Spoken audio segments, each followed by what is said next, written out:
বিজেপির প্রকাশিত প্রথম প্রার্থী তালিকাতেই নাম ছিল সাংসদ রত্ন সম্মান পাওয়া সুকান্ত মজুমদারের। দলীয় অন্যান্য কাজের মধ্যেও মঙ্গলবার নিজের নির্বাচনী প্রচারে গঙ্গারামপুরে গেলেন সুকান্ত মজুমদার। গঙ্গারামপুর শহরে মিছিল করে বাসস্ট্যান্ড জনসভায় যোগ দেন সুকান্ত মজুমদার। কাজের হিসাব নিয়ে মানুষের কাছে যাব, মানুষের কাছে হাত জোর করে বলবো এই কাজ করেছি, যদি আপনারা আশীর্বাদ করেন আবার কাজ করব, পরিশ্রম করব, অক্লান্ত পরিশ্রম করব, প্রয়োজনে দেশের জন্য আত্মাহুতি দিব, কিন্তু গুন্ডামি মস্তানি করে ভোটে জিতবো না, আপনাদের আশীর্বাদ নিয়ে তবেই ভোটে জিতবো। অন্যদিকে দক্ষিণ দিনাজপুরের কুশমন্ডিতে রাতের অন্ধকারে সুকান্ত মজুমদারের নির্বাচনী ব্যানার ছিঁড়ে ফেলার অভিযোগ দুষ্কৃতীদের বিরুদ্ধে।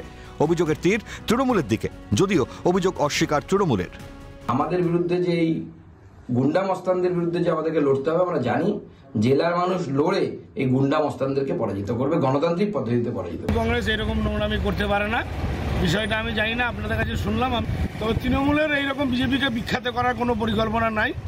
নিজেরা ছিঁড়ে যদি দৃষ্টি আকর্ষণ করার চেষ্টা করে আলাদা প্রশ্ন, কারণ আপনারা অনেক জানেন সুকান্ত মজুমদারের বহু পোস্টার যেটা সরকারি ল্যাম্প পোস্টে লাগানো ছিল, রেলের পোস্টার, আমরা তার একটাতেও হাত দিইনি।